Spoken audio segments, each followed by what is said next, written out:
seja mais esperta que o diabo. Fala, mulherada, bem-vinda a mais um episódio do Salta Agulha Podcast. Eu sou Gena Queiroz, 40 a mais conhecida como a maluca do rolê, nem tanto assim, né? Mas alguns falam. E essa é a minha parceira. Flávia Zagueto, eu sou mentora de mulheres em inteligência emocional, sou terapeuta também. Eu sou 50 a mais, não sou assim tão maluca não, só de vez em quando.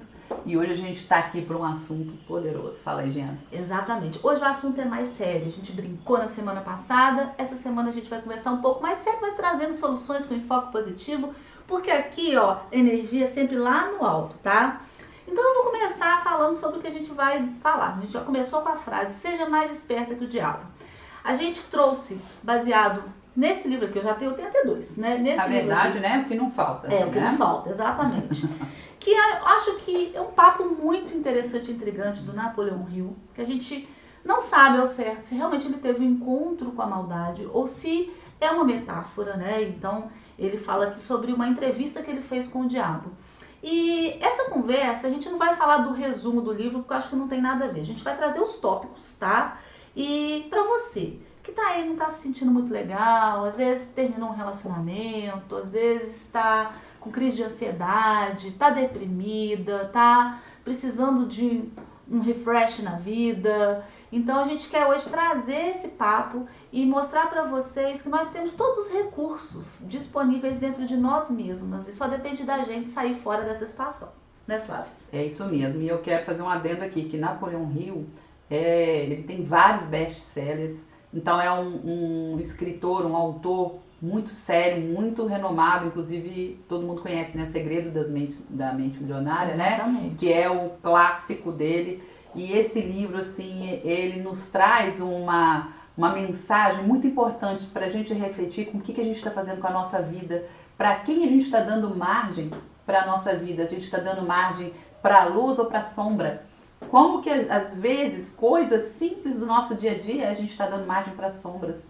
Como às vezes falta de atitude, falta de ação nos traz problemas e nos afastam da luz e nos aproximam das trevas. Exatamente. Né? A gente aqui vai usar, né, muito esse nome também, né, luz, trevas, mas é Deus, diabo, né? As pessoas interpretam conforme Exatamente. as crenças. Né? Eu não gosto de falar essa palavra, então eu vou me referir à maldade, porque eu acho que isso pra mim tá muito ligado à maldade. Eu não tenho crenças, nada disso, mas eu prefiro falar coisas positivas. Se a gente tem que tocar nesse assunto que é um pouco mais denso, eu vou tentar amenizar sempre pra gente poder trazer a nossa energia sempre lá no alto, como eu sempre digo aqui. Tem que estar sempre em cima, né, Flávia? A gente vai trazer coisas sérias, mas a gente não vai perder a leveza, tá? Garanto, continua aqui com a gente. Mas vamos lá, Flávia. Vamos. E outra coisa, pra gente entender a luz, a gente tem que entender a sombra, como funciona. Exatamente. Né? Porque aqui, ó, no início da entrevista, né, o próprio, eu vou falar diabo, não gosto do nome dele não, mas eu vou falar, isso, tá? Para facilitar. O próprio diabo, o Napoleão pergunta a ele como que ele quer ser chamado. E ele falou que ele quer ser chamado como Vossa Majestade. E ele explica o porquê.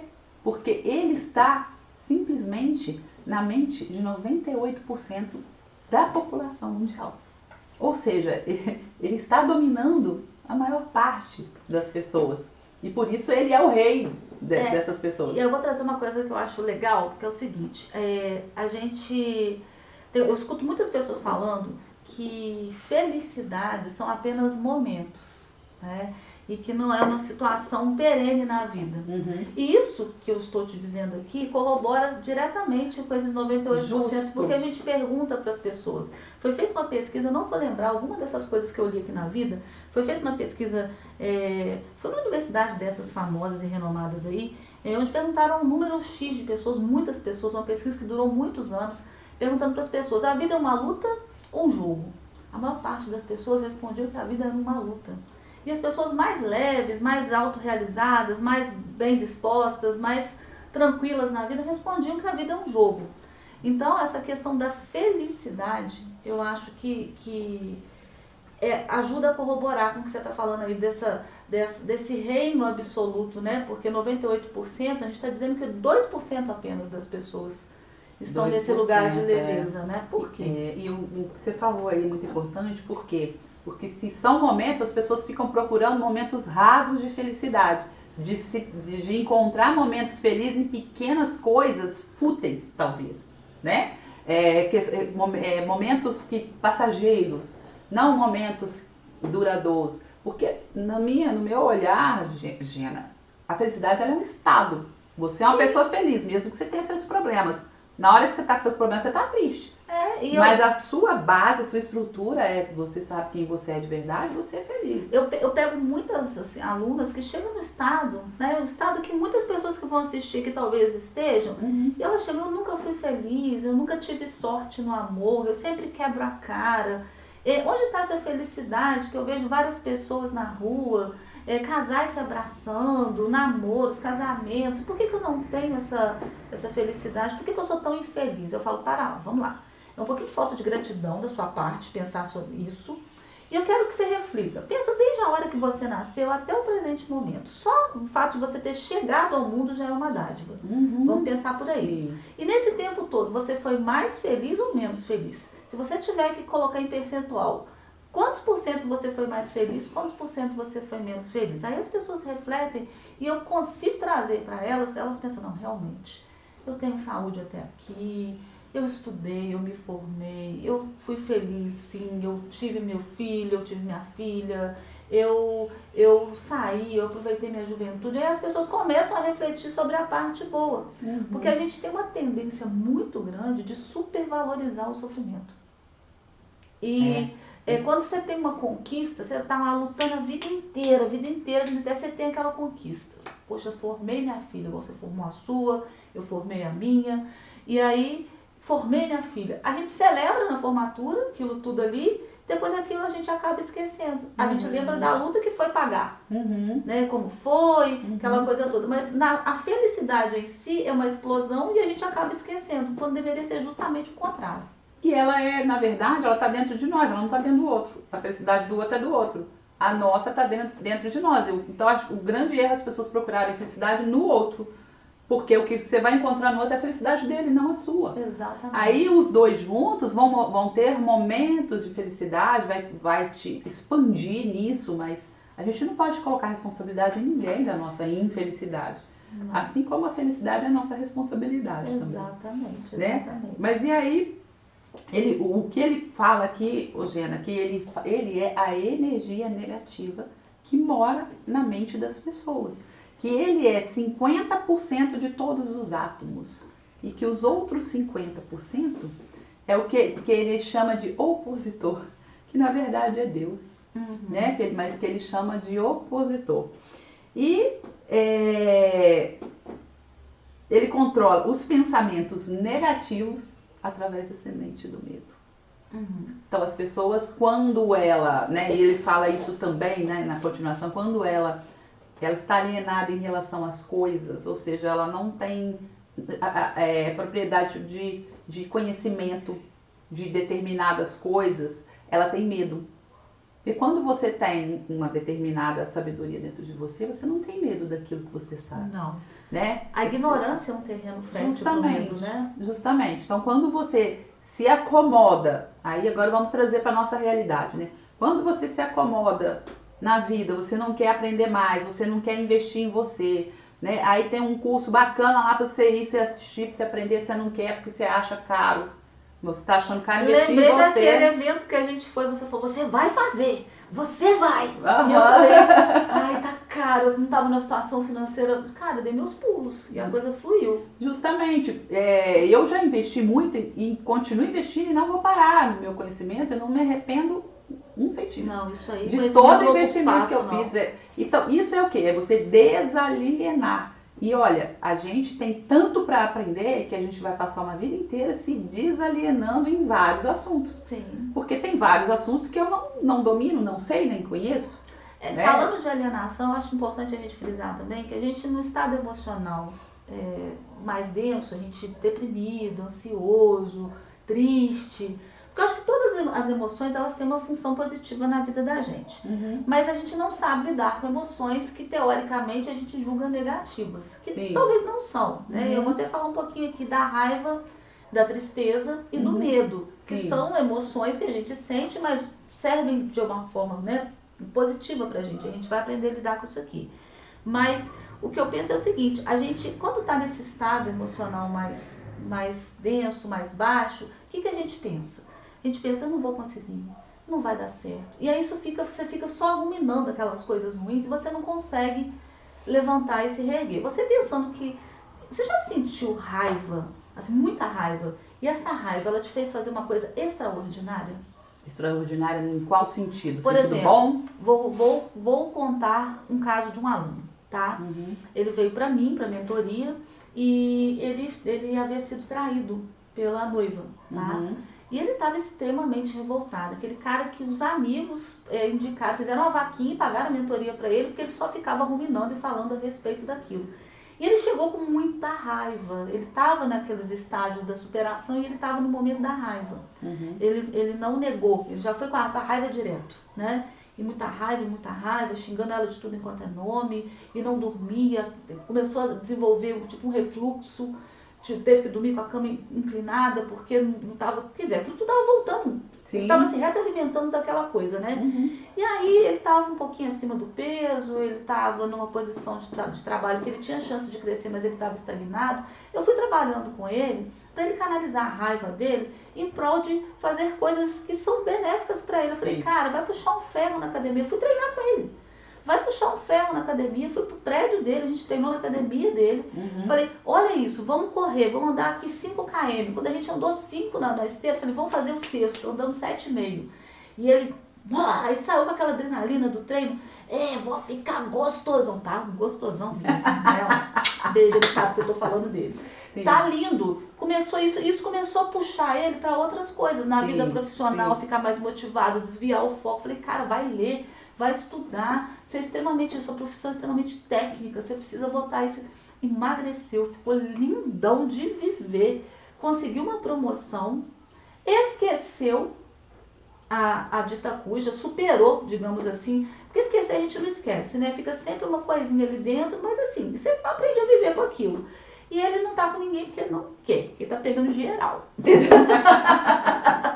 Ou seja, foi excelente. Então ele canalizou a raiva a favor dele. Então, raiva é um sentimento que tem uma função positiva. Sim, se você usar de forma positiva. O medo, ele te regula. O medo, ele te coloca pra lutar ou pra fugir. Ele te protege ou ele te encolhe. É importante você ter medo. A gente tá aqui hoje no 10º andar. Você chega ali da minha varanda, você vai olhar, porra, tá super alto. Né? Se você não tem medo, eu falo, pula, Flávia, você vai, mas ali você fala, não, vou pular, vou me estupiar aqui, vou voar, não vai. Então o medo, ele te regula, né? Para lutar ou para fugir. Tem situações, como que eu vou vencer o medo? Igual eu tenho pânico de andar de moto, né, Sidney? Pânico de andar de moto, não ando de moto, né? Fui cair na asneira uma vez falar perto para uma aluna, eu estava no Espírito Santo dando treinamento, ela falou, eu tô com um capacete aqui, bora andar de moto. Eu falei, minha nossa. Para você enfrentar o medo, para você vencer, você tem que enfrentar ele. A melhor maneira da gente vencer o medo é enfrentando ele de frente. Não acredito mais, já acreditei. Não acredito mais naquela máxima, tá com medo? Vai com medo mesmo. Não, peraí, entenda seu medo, racionalize o que está acontecendo, pense qual é a pior coisa que pode acontecer se eu encarar isso daqui. E aí você vai. Eu acho que é por aí.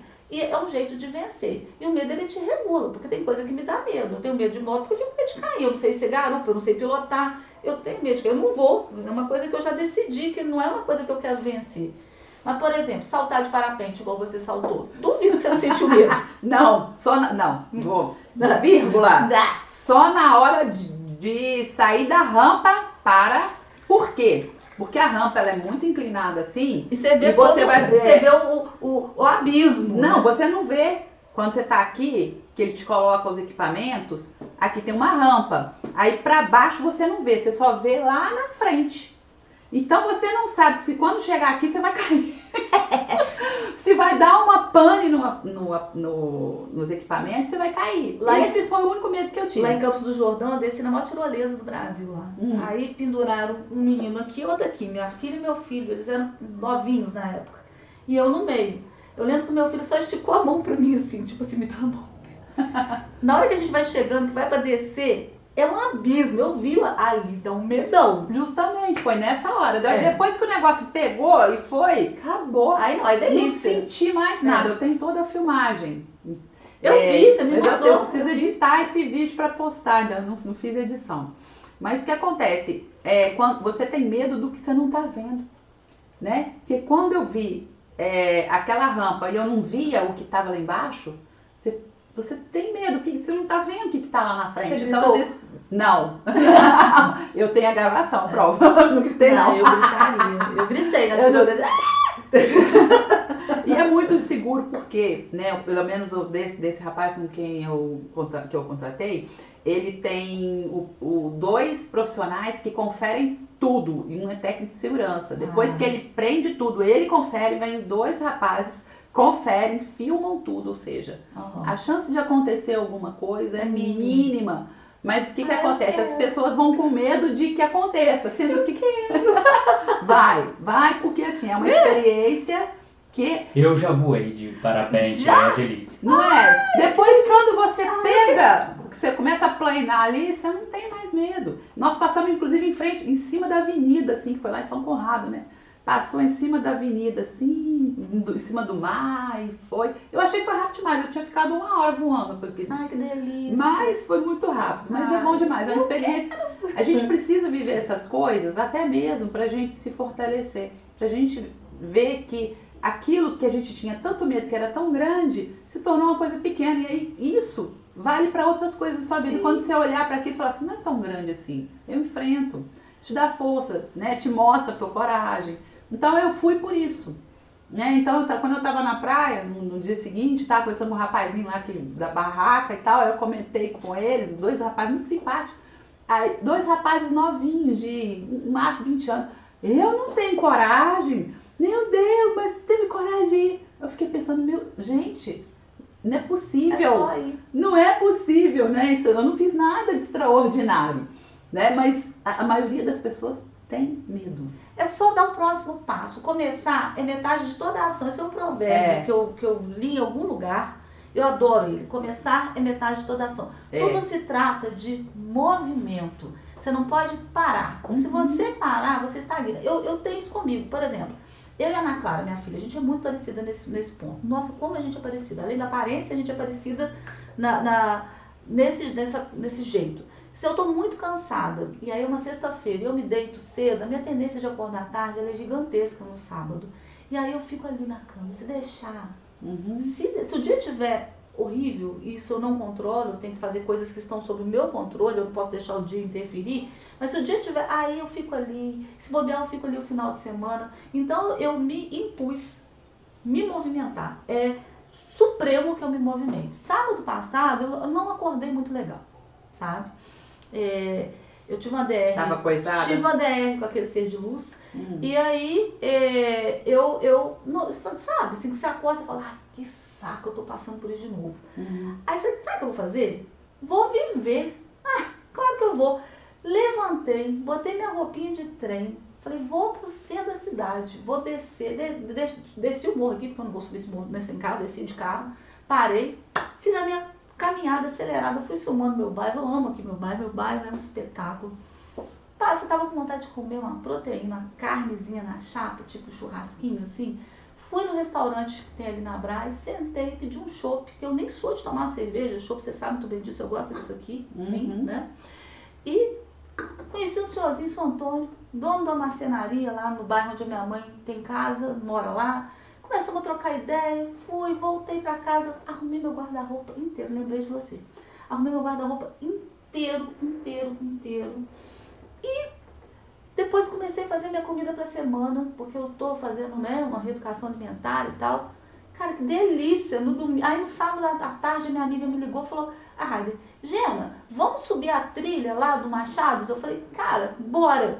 Cara, fiz umas fotos lindas, subi. Mas que coisa legal. Acabou. Então eu me movimentei, eu não me permiti parar. E aí o final de semana foi extraordinário. Eu fiz tudo que... Cara, eu fui buscar, eu pedi um gin, fui buscar lá embaixo. Quando eu subi, eu falei, vou de escada, eu tô de tênis, roupa de treino, subi 10 andares. Eu me exercitei, fiz tudo que eu queria fazer. Ou seja, o movimento, ele vai te trazendo boas energias. Então você, ser de luz, que tá aí deitado, parado na vida, pensando e com pena de si mesmo, se vitimizando, achando que culpando os outros, tudo é culpa dos outros. Culpando a natureza, a política, culpando seu vizinho, tudo. Sua mulher, seu marido. Exatamente, culpando Deus e o mundo e você não, né, Alecrim Dourado? Você que tá aí nessa letargia, levanta esse busanfã de la patrie do chão, da sofá, da cama, de onde você estiver, vai tomar um banho, vai viver, vai caminhar, vai se exercitar, vai tomar água. Eu vou falar de novo, hein, Sidney? Toma água, vai viver, bora pra vai água, se movimentar, vida. vai se movimentar, vai colocar uma roupa bonita, começa de fora pra dentro, e é sobre isso, tá? E vamos que vamos. Aqui, mas a gente acabou fugindo do tema. Fala demais. Fala demais. Fácil, perdeu o Deixa eu falar agora, ó. Vamos lá, a gente tá falando de medo, voltando, né? Voltando. A gente tava falando de medo. E aqui no livro, ele fala, né? O próprio diabo fala, quais são os medos mais fortes que dão mais força pra ele. Olha só quais são, hein? Não, antes de você contar, qual que é o seu maior medo? Meu maior medo? Boa pergunta. Meu maior medo acho que da velhice, tá num desses aqui que ele fala. É medo da velhice, como vai ser? Cara, que incrível. Eu te perguntei porque eu comecei a pensar quando você falou do meu. Qual que é o meu? Deixa eu perguntar a ela, né? Uhum. O meu é medo de ficar sozinha. Entendi. Sozinha a gente não é nada, nem corno, pensa bem. Eu ficar sozinha, porque eu tava falando com o Sidney isso antes da gente gravar aqui. Falei, cara, uma coisa que eu tenho convicção, eu posso queimar minha língua, isso tá gravado em 2025, tá? Eu posso queimar a minha língua, mas eu falei, uma coisa que eu não quero é casar de novo. Eu quero um companheiro pra viver, pra ter alguém e tal. E aí, agora me deparei, eu tenho medo de ficar sozinha. Que doideira. Vê se isso tá aí. Mas vamos lá, mas não tá entre os 6 maiores medos não, o meu já tá. Olha só. Pobreza, medo da crítica, medo de perder a saúde, medo de perder o amor, medo da velhice e medo da morte. Sendo que a pobreza e a morte são os medos que são mais efetivos para instalação da presença dele na mente. Agora eu vou te falar que esse medo da pobreza, ele passou momentaneamente pela minha cabeça. Eu tive realmente muito medo. Foi quando eu me separei, você sabe muito bem disso. Eu saí de um padrão de vida high level, muito alto. Tive que correr atrás de tudo. Eu não sabia nem que tinha que pagar a conta de luz, né? Você lembra disso? E eu ficava o mês inteiro, o mês começava, eu sempre trabalhei, sempre tive minha renda. O mês começava, mas eu falava, será que eu vou ter dinheiro para pagar as contas? Porque isso eu nunca tive eu tive essa preocupação. Eu tava te falando, eu ralei pra cacete. Eu e meu ex-marido, muito. Éramos os dois, muito, né? Precisávamos, moramos no fundo da casa da minha mãe, enfim. Mas, assim, aquilo foi a construção juntos. A gente estava jovem e não tinha esse medo. Depois de um certo tempo, evoluímos e eu não tinha essa preocupação mais financeira. Nunca foi uma preocupação. Até eu ficar sozinha. Veja bem, olha só que reflexão. Gente, isso é bom pra vocês. Até eu ficar sozinha e ficar com medo de não ter dinheiro para poder conseguir fazer minhas coisas. Foi quando a gente conversou sobre a escassez, aquela situação do curso. Você vai fazer! E dava lá. Eu tive esse medo da pobreza. Hoje eu não tenho mais. Eu sou bem abundante, graças a Deus. Isso é pra gente pensar mesmo, né? A raiz, né, do nosso medo, às vezes nem tem a ver com ficar sozinha. Às vezes tem a ver com outra coisa, uma outra situação sua aí, que tá pendente. Pode ser. É alguma coisa aí que aconteceu que você pode ter esse medo. Mas já fiquei feliz de não estar nesse sozinho ninguém fica. O máximo que vai acontecer é a gente pegar a nossa bolsinha, nossas trouxinhas e ir embora pro um centro de convivência. Não, eu tenho um plano com as minhas amigas solteiras. Nós temos um plano. Sozinho não vai ficar. Se a gente ficar solteira até a velhice, a gente vai lá pra Ibitipoca, comprar um lote, fazer vários chalezinhos. Uma vai cuidar da outra. Do ladinho da outra, ninguém vai ficar sozinho. Você morrer de rir na casa assistirem isso. Mas vamos lá. Medo de morrer. Muita gente tem medo de morrer. Muita gente tem medo de morrer. Você tem medo de quê, Sidney? Tenho medo de ficar longe da minha filha. O olho até brilhou, olha. O medo da morte, na verdade, ele vem de você não saber o que vem depois. E de você talvez não confiar que a vida continua depois. Muita gente não acredita nisso. Muita gente acredita que morreu, vai para da terra, acabou. Você nunca mais vai aparecer em lugar nenhum. E as pessoas que pensam assim provavelmente podem ter medo de morrer porque não querem acabar com né? Não querem que acabe. Nada, conheço muita gente que acredita em vida após a morte que se pela de medo de morrer. Então, também, não só, né? Mas também as pessoas que não acreditam. E as pessoas que acreditam é porque não, é medo daquilo que eu te falei. Você não sabe. Você não tá vendo. Ninguém te informou. Aí não vou nem entrar em crenças que falam que você sabe, aquela coisa toda. Recapitula, né? Mas olha só, você quer que fale dos outros medos? Perda da saúde, do amor, tem medo da velhice, da crítica, isso a maioria das pessoas tem, não gostam, que é aquele medo de ser reprovada, medo de ser julgada, de alguém falar, de te criticar, te julgar, muita gente tem esse tipo de medo. E aí não se expõe, não conversa, não Ficam fala. tímidas, não falam, não abre um vídeo, não faz uma live, não escreve um livro, não faz nada. Né? Medo do julgamento. Por medo, né? Não dá uma palestra, não dá um curso. Às vezes uma pessoa cheia de conteúdo, ela não abre uma câmera para poder falar, para transbordar, sabe? Eu já fui muito tímida, eu sei como é ser tímida. Eu também já, né? Inacreditável, mas eu já fui muito tímida. Pois é, eu era tímida, eu era séria. Na faculdade eu era considerada a séria da turma. Eu quase não falava. Né? Justamente por isso, pelo que eu me lembro, eu tinha na minha mente que eu ia ser julgada, que eu não tinha nada que eu falasse assim, era interessante. Eu era, assim, quando eu estava com as minhas amigas, pessoas mais próximas, normal. Mas quando eu chegava num grupo, seja na sala de aula, principalmente na hora de apresentar trabalho, era a morte para mim. Olha só. Eu desbloqueei fazendo no próprio estágio, fazendo um trabalho de grupo com mulheres. E foi ali que eu desbloqueei e vi que não era aquilo que eu pensava. E que bastava eu saber do que eu estava falando e abrir a boca. Porque você também, se você não sabe o que você está falando, fica de boca calada. Sim. Mas se você sabe o que você vai falar, se você tem um propósito, vai e faz. Só isso. Porque você sempre vai agradar uns e desagradar outros. Isso aí não existe, né? Quem agrada 100%. Né? Sempre vai ter alguém que gosta e alguém que não gosta. Alguém que não vai gostar do seu cabelo, alguém que não vai gostar da minha voz, e sempre vai ter alguém que... a gente não vai agradar todo mundo. Então né? é isso, você faz para quem gosta de você. Para quem te admira, para quem quer ouvir, precisa ouvir a tua mensagem, para essas pessoas que você até porque faz. Quando você fala, você está transbordando e ensinando, mas você está aprendendo muito mais. A gente aprende muito mais quando ensina do que quando só aprende.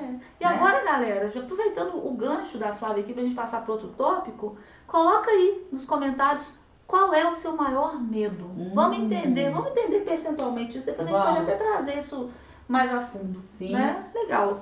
Porque a gente não precisa ter vergonha de falar das nossas dificuldades, nossos medos mesmo. A gente tem como resolver tudo, né? Existem várias formas, ferramentas, profissionais que nos ajudam nisso. O problema é quando a gente quer parecer que a gente sabe tudo, que a gente é o melhor de tudo, que a gente dá conta de tudo, mas por dentro a gente está cheio de coisas mal resolvidas, né? Nossa, Deus. A gente precisa pôr para fora as coisas mal resolvidas. Não é feio a gente tem que ter defeitos, né? A gente tem que ter coragem a gente querer parecer perfeito. Tem que ter coragem de ser imperfeito, né? Justamente. Vídeo de Brené Brown, que eu adoro. Vamos lá. Então, ele assume, olha só isso aqui, gente. Muita gente acha que se fizer uma coisa errada vai ser punido pelo diabo. O diabo não pune ninguém. Na realidade, vamos trazer isso para um enfoque um pouco mais... Porque senão as pessoas vão confundir. Elas podem achar que a gente está falando, né, do diabo. O diabo é a figura... Vamos trazer. A gente é criado escutando que se você fizer isso, Deus castiga. Né? Inclusive a imagem de Deus é de um Deus punitivo, um Deus severo, austero, sim, exatamente. Sim. E a gente cresce com isso. Então, eu, por exemplo, já cometi erros na vida. Assim como todo mundo, né? E alguns eu ficava, quando aconteceu alguma outra coisa que não era tão legal, eu falava, eu tô pagando aquele pecado que eu cometi. E eu acho que, existe causa e efeito? Existe, mas não é para levar para esse enfoque espiritual, sabe, que está acontecendo porque tem alguma entidade acima que está causando isso, porque eu fiz isso, porque eu fiz aquilo. Eu acho que a gente tem que ter as nossas crenças sim, respeito quem não tem, mas eu acho o seguinte, a gente não é punido pelo que a gente fez de errado, a gente pode sofrer consequências pelos nossos erros e aprender com eles, porque a gente não erra, eu entendo assim, a gente aprende, ou a gente erra para aprender, vamos colocar assim.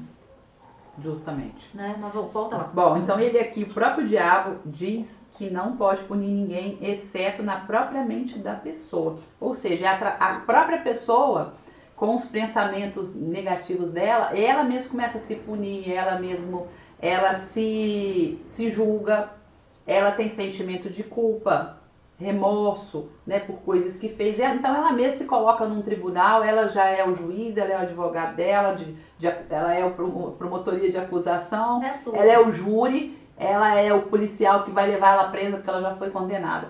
Então dentro dessa cabeça, inclusive meu livro está aqui, eu falo de uma prisão emocional que nós temos, né? A analogia que eu fiz nesse livro, que eu conto uma parte da minha história da época que eu fui, né, policial, a gente cria uma prisão emocional dentro da nossa mente. E a gente mesmo coloca ali todos aqueles que vão contribuir para que essas celas com esses prisioneiros, que são, né, os nossos bloqueios, fiquem ali presos. Sim. E aí é o que ele fala aqui, olha, que através do medo do que existe, do que não existe, ele mora na mente das pessoas. É ali que ele encontra a fraqueza da pessoa. Ali que ele começa a ser cultivado, germinado, ali que a coisa vai. Eu tive que fazer uma terapia de relacionamentos, né? Quando eu me separei, a Luana querida, que foi a menina que me atendeu, profissional excelente, ela falou isso comigo. Ela falou: antes de você ser sua pior juíza, seja sua melhor advogada. Uhum. Porque a gente fica perguntando onde foi que eu errei, por que isso chegou nesse ponto, aonde lá. Uhum. E agora eu pego muitas meninas assim, né, que ficam se culpando, e muitos rapazes também, muitos homens. Onde foi que eu errei? Eu fiz tanta coisa, será que eu não deveria ter feito tanto? E a culpa também é um terreno muito fértil para a maldade se instalar, né? E aí, você que está se sentindo de alguma forma culpado, eu acho que é interessante você se desculpar, né? Olha a palavra. Tirar a culpa. Sabe por quê? Complementando o que você está falando, porque quando a gente errou em determinada situação, né, quem está nos assistindo vai lembrar de suas situações também, onde errou e se culpa, a gente fez o melhor que a gente podia naquele momento. Os recursos que a gente tinha, com o conhecimento que a gente tinha, com as emoções que a gente estava sentindo naquele momento. Sim. Né? Então, hoje a gente faria diferente? Faria. Então, ótimo, você... aprendeu. Já era. Você ficar se culpando por algo que já foi, não traz a situação de volta. Só te mantém lá atrás na situação. Né? Então, pior do que você não perdoar alguém é você não se perdoar. É muito forte isso, sabe? E não se perdoar e não perdoar pessoas é uma forma de você manter o seu coração preso. Isso aqui é um campo fértil para sombras poderem te cercar. Olha só que coisa interessante. Você que está aí amargurado, você que está aí que levou, né? Teve a contribuição, entrou com o bumbum, alguém entrou com o pé, está se sentindo triste. Quanto mais rápido você sair dessa situação, quanto mais rápido você entender qual é o gatilho que vai te fazer levantar, se reerguer disso, você parar de ruminar a respeito do outro, entender que existe um mundo de possibilidades para você. Eu não estou dizendo nem de outras relações, não, mas existe um mundo de possibilidades. Você pode canalizar tudo isso que você está sentindo com uma coisa que vai te fazer ficar melhor, que vai te tirar dessa angústia, dessa ansiedade, fazer você sair desse sentimento de culpa, desse sentimento de não perdoar, porque muitas vezes a gente foi traído ou passou por uma relação abusiva. Hoje, né, a gente vai fazer mais tarde ainda uma live, vamos né, trabalhar esse tema. Para falar sobre esse tema. Então você se sentiu abusado, poxa, eu me permiti ser abusado. Não, você foi vítima. Você entender isso. O mundo está repleto de possibilidades. Você tem que escolher qual é a sua, para você ir lá e começar, né? Como eu disse, começar é metade de toda a ação. Então, mete bronca. Bora. Isso aí, aproveita e já dá o seu joinha aí, tá? Dá o like para fortalecer o canal. Por favor, a gente precisa do seu like, se inscreve, curte, por favor. Então vamos lá, vamos continuar. Olha só, o diabo, ele facilita a pobreza na vida das pessoas. Por quê? Porque elas se tornam presas fáceis. Para ele, é uma forma de manter a mente dessas pessoas alienadas. Elas estão muito preocupadas, né, em sobreviver e elas não conseguem acessar outro tipo de conhecimento, né, a evolução emocional e mental, né, não vamos falar, eu sempre gosto de frisar isso, nada é 100%, né, tem pessoas que saem da pobreza e elas se destacam. Eu conheço vários para citar aqui hoje como exemplo, mas no geral a pobreza é uma forma que ele usa de dominar as pessoas, né? Porque você tá sem dinheiro, já reparou? Você tá sem dinheiro, você fica na tristeza, aí é a hora que te dá vontade de comer um monte de coisa que você não pode comprar, te digo um monte de lugar que você não pode ir. Aí você fica lá e você vai. Onde você vai quando você tá sem dinheiro? Você vai pro Instagram, que é a sua diversão ali. Aí você fica vendo um monte de gente que tá fazendo um monte de coisa que você não pode fazer. Você fica se comparando você fica com se os comparando outros, com os você outros. fica com raiva olha do só o mundo. alimento. Olha só o alimento. É muito sentimento negativo que tá por trás disso, né? E fora, assim, tem pessoas que trabalham para comer. A família é grande, né? Às vezes um só trabalha. Então ali é a vida da pessoa, é o mundo dela que vai ser igual por toda uma vida. Ela não teve portas abertas, né? E nem ela foi lá e abriu portas. Porque a gente tem que entender, né? A forma, o ambiente que as pessoas vivem tem total influência na vida delas. Então, a tal da famosa ambiência, a né? ambiência é tudo, né? Molda as pessoas, inclusive. Então, se você quer melhorar de vida e o seu ambiente está ruim, você não vai melhorar se você continuar convivendo com as mesmas pessoas, né? Partilhando suas coisas com as mesmas pessoas que te colocam para baixo, pessoas que não têm meta na vida, pessoas que não querem crescer, pessoas que são revoltadas com o mundo, com as coisas. E aí, se você está num ambiente desse, do lado de pessoas que só reclamam, né? Então você precisa sair, porque senão a tua mente vai ser fértil para esse tipo de coisa, de influência. E se você quer melhorar de vida, você tem que ter coragem e romper com tudo aquilo, todos aqueles que estão te colocando para baixo, tá? Talvez você não tenha como romper, às vezes é um familiar, às vezes é o seu núcleo familiar. Você tem como sair dessa bolha, ir para um outro núcleo, conviver com outras pessoas. Gente, olha só, quais foram as últimas palestras que você assistiu, os últimos cursos que você fez? Quais foram os livros que você leu? Quais foram as últimas 5 pessoas que você conheceu? Quem eram essas pessoas? Onde elas estavam? Né? Quais foram os últimos 5 lugares que você se permitiu ir? Não estou falando ir de gastar dinheiro não, porque às vezes, igual por exemplo, eu nunca fui naquele parque municipal, depois eu descobri que eu já fui, que era o Sesc.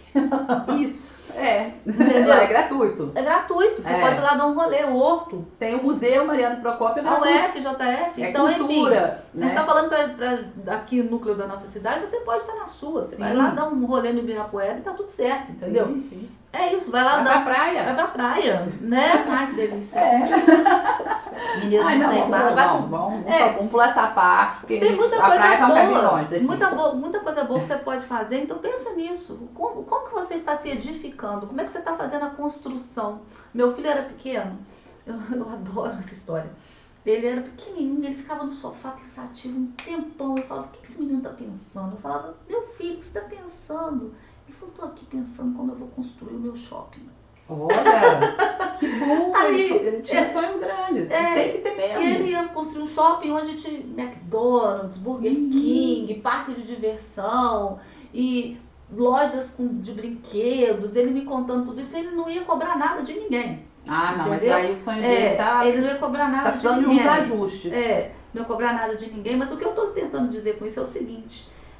Ali ele estava edificando a vida dele de alguma forma, pequenininho. E aquilo, na época, eu estava numa época que não estava muito legal, eu falava, cara, esse molequinho está me dando uma lição aqui, ele está edificando a vida dele, eu estou pensando aqui na escassez que eu estou vivendo nesse momento. E olha só, meu filho, 3 aninhos, 4 aninhos, sendo abundante, por que eu não vou ser? Eu tenho que ser por ele, porque se ele está abundando tanto assim, deixa eu abundar também. Né? Eu costumo dizer que quem tem que pensar na saúde ou no que vai comer, não consegue pensar em mais nada. Justamente. Olha, a Sidney matou aqui. Arrasou. Essa questão da saúde, cara, a gente nem tocou nesse tópico, mas a questão da saúde, é só você deixar de ter que você começa a se preocupar. É verdade. Inclusive ele fala aqui, que através da doença, que a doença, ela desencoraja o pensamento. Quando a gente está doente, que a gente fica frágil e a gente perde mesmo as nossas defesas, né, espirituais, mentais, emocionais. É uma forma dele atuar sobre as pessoas. Então, com isso, a compulsão alimentar traz doença, a obesidade traz doença, o sedentarismo traz doença. São vícios, formas de você, vícios todo tipo de vício, você está abrindo portas para que isso entre na tua vida. E às vezes a pessoa fala, eu sou uma pessoa boa, eu faço parte dos 2% da população que ele não consegue acessar. Olha quantos canais ele tem para nos acessar sem a gente ser uma pessoa ruim. E assim a gente fala, eu sei que alguém vai pensar, mas eu conheço o fulano, Beltrano, que doente, ressignificou e superou e lá. Cara, é uma minoria que faz isso. Tanto é que essas pessoas, elas são de alguma forma ressaltadas e enaltecidas. Porque a pessoa teve aquela doença que eu não gosto de falar o nome, e ela foi positiva, ela fez isso. É raro. É raro alguém ter essa visão positiva numa situação de doença ou numa situação de extrema falta de dinheiro. A pessoa sucumbe, ela não consegue enxergar alternativa, ela fica com aquele pensamento ali. Contei o caso pra você antes da gente entrar, né, pra gravar, que eu falei, tá de sacanagem com a minha cara, tá sendo ingrata e egoísta com a vida, né? Eu tive que dar chega pra lá na pessoa que tava lá, né? Então assim, peraí, gente, como eu posso fazer dinheiro? Ao invés de você pensar nas suas dificuldades, pense o que você pode fazer para vencer suas dificuldades. Exatamente. Porque se você ficar pensando, concentrado nelas, você não vai ter mente para descobrir soluções. E nós falamos de solução, tá sem dinheiro, vai lá dentro do seu guarda-roupa, tem alguma coisa que eu tenho certeza que você não usa, que você pode vender. Pode vender. Entendeu? Não tem o seu, pede das suas amigas e vende as delas. Vende as delas e ganha uma comissão. Então começa a correr atrás. Sabe cozinhar bem? Vai oferecer. Faz comida pra fora. Vai oferecer pros seus colegas. Comida boa vende. Comida boa vende. Comida bem feita. Doce caseira, vende, salgado vende, comida vende, congelado vende, tudo vende. Tudo vende. Vai fazer alguma coisa. Pega um recursozinho pequeno. Cara, aquele menino da água lá que ficou famoso. O Rick Chester. Rick Chester. Cara, ele fez uma analogia vários exemplos. Ele e o David, né? O David Portes, que com R$12 morando na rua, ele foi multiplicando e hoje ele é palestrante. Tem um menino aqui em Juiz de história Fora, dele é linda. Adoro ele. Ele foi meu parceiro de um grupo de networking que a gente participou. Ele fez um experimento, um estudo. Ele saiu com uma caixa de paçoca sem R$1 no bolso. O Caio. Ele esteve aqui em Juiz de Fora, Caio no mundo. Não, ele copiou esse menino. Ele daqui de Juiz de Fora, esse menino novinho, tem 20 anos. Saiu com uma gracinha, saiu todo bem vestido, com a caixinha de paçoca, vendendo paçoca, com aquela paçoca, ele comprou outra paçoca, começou a vender, rentabilizou. Cara, que incrível aquilo. Sim. Então você pode fazer o que você quiser. Sim, justamente. E vamos continuar aqui, porque tem muito assunto. Inclusive agora fala de riqueza. Oba, olha só. Adoro. Ele diz, porque assim, as pessoas têm muito preconceito com dinheiro, né? Com os ricos. Inclusive no livro do Napoleão Hill, O Segredo da Mente Milionária, fala muito sobre isso. Como você enxerga os ricos vai determinar se você vai ter dinheiro ou não. Né? Se você admira a riqueza, se você não inveja a riqueza, você pode construir a sua riqueza, mas se você acha que rico é desonesto, acha que rico é ruim, que rico tá roubando, que rico é explorador, que rico só é rico porque fez coisa errada, você nunca vai ter dinheiro na sua vida. Por quê? Porque o dinheiro ele vai fugir de você. Você está dizendo que o dinheiro é ruim, que o dinheiro faz mal para as pessoas, e não é. O dinheiro ele não tem vida. Quem tem vida é quem segura o dinheiro. É quem domina o dinheiro. Então, você pode ser uma pessoa muito rica e ser uma pessoa maravilhosa, generosa, que ajuda, que transborda na vida das pessoas. Você pode ser uma pessoa muito rica, uma pessoa escassa mentalmente, porque tem rico que é escasso, ele tem medo de perder, então ele retém, isso é pensamento de escassez. Vários. Né? Pessoas minha carreira de consultora empresarial. Justamente, a pessoa que chora miséria, faz questão de tudo e a pessoa está com a conta lotada. Nunca tá bom. Então, assim, tem várias formas de você ter riqueza. Qual é a sua? Aí vai determinar, né? Então, ele diz aqui que a riqueza, se ela for bem usada pelos homens, ele não consegue entrar na vida de pessoas que têm dinheiro, né? Então, ao contrário do que o senso comum diz, né? Que rico é ladrão, rico é ruim, rico é mau caráter. Os próprios novelas, séries, filmes, né, fomentam isso, estimulam isso. O rico é mau, o pobre é vítima. O rico explora o trabalhador. Não que isso não exista, sejamos realistas, isso existe também. Mas não necessariamente. A gente não pode dizer que são todos assim, né? E aí ele diz que ele não consegue entrar e nem consegue atuar nos lugares onde o dinheiro é usado para prosperar. Então, se ele cita exemplos aqui, se o rico ele ajuda pessoas a crescerem no seu trabalho, né? Porque tem rico que tem empresas que valorizam o profissional, que incentivam o profissional a crescer, capacitam o profissional. Capacitam. Nesses lugares, o diabo não consegue entrar, porque ali tem prosperidade, ali tem abundância. Ele não consegue entrar. Então, Gena, deixa eu falar uma coisa pra você. Não tenha medo de ficar rica. Porque quando você ficar rica... Adoro. Né? A riqueza que tá chegando já pra você, já quase batendo ali na porta. Oi, riqueza. Quando você ficar rica, você vai conseguir ajudar muitas pessoas. Você vai conseguir transbordar na vida de muita gente. Eu vou mesmo. Porque... Então, o dinheiro é maravilhoso. Não tem que ter medo de ficar pobre. Porque... quando a gente tem medo de ficar pobre, o medo atrai, né? Com certeza. O medo é um dos sentimentos que a gente tem, né? Que isso já é um outro assunto, né? Vou só resumir aqui. Isso é metafísica. Ele se transforma em sentimento. Uhum. Esse sentimento tem uma frequência. Essa frequência é a nossa energia que a gente manda para o universo. É isso aí. Então, a frequência do medo é a frequência mais forte que tem para você atrair o igual. Uhum. Então, se você tem medo de alguma coisa, certamente você está atraindo aquela coisa que você tem medo. Uhum. Então, a gente tem que tomar cuidado com o que a gente tem. A gente tem que ter medo só de realmente não se arriscar em coisas que vão... Exatamente. Né? Cristina, que faz aí pisos de extrema qualidade. Sigam lá no Instagram, vai passar aí o Instagram para vocês. La Torre Fashion, uma loja linda de roupas femininas, tá? Se você quer se vestir bem, andar linda, plena, como a gente gosta, né? Porque quem não gosta de uma roupinha nova? La Torre Fashion. Estambás, também uma loja de roupas para mulheres 40 a mais. Que nossa, são elegantíssimo. Mais, elegantíssimo. Não tem nada lá dentro que você vai vestir que você não vai ficar... Eu fico assim, como dizia minha avó, né? Eu vou colocar a roupa e falar, gente, vou usar, meu Deus, ai, linda, né? Maravilhosa. Então, Estambasse, tá? Compadre Grill, quer comer comida de qualidade? Domingo eu estive lá, tá? Putz! Não, o problema é que você tem que ir lá muitas vezes, porque cada dia que você vai lá, você experimenta um negócio diferente. Aí você gosta, aí você quer experimentar outro. Eu não sei. E o cardápio é grande. Eu não sei. A Ana Clara, minha filha, falou assim, você comeu pastel de costela? Nossa, é um dos meus preferidos. E vou o pão? Ter que voltar lá. Ai, pão de costela. Vou ter que voltar lá, né? Ai, gente. Esmalteria rosa e azul, olha as unhas maravilhosas, plenas. Gente, o negócio é o seguinte, a gente não pode marcar mais pra gravar nas quinta-feira aqui, não. Porque o que acontece? Eu faço unha na sexta, aí eu chego com as beiradinhas. Não, mas eu não tô vendo. Não? Não. Então, gente, finge que... Mas amanhã eu tô lá. Exatamente. Gente, toda sexta-feira eu tô lá. E lá é o seguinte, você faz pé e mão ao mesmo tempo, tá? Então, às vezes com 45 minutos você já tá indo embora. É coisa de mulher moderna, né? Que não tem muito tempo, às vezes, né? É isso aí.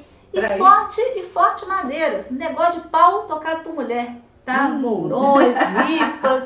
Você quer cercar seu lote, fazer seu pergolado, fazer seu mezanino lá, seu tablado. Cara, procura lá a Amanda, o Instagram dele tá aí maravilhoso. Tá, gente? Se você viu que a gente divulgou e também quer ser apoiador, entre em contato com a gente, tá lá meu Instagram, Instagram da Flávia, chama a gente no direct, a gente pula pro WhatsApp, troca uma ideia, conversa. É uma forma de você divulgar a sua marca e ajudar a gente a levar essa informação de utilidade pública a quem precisa, porque tem muita gente precisando desse conteúdo, isso eu tenho certeza absoluta, ok?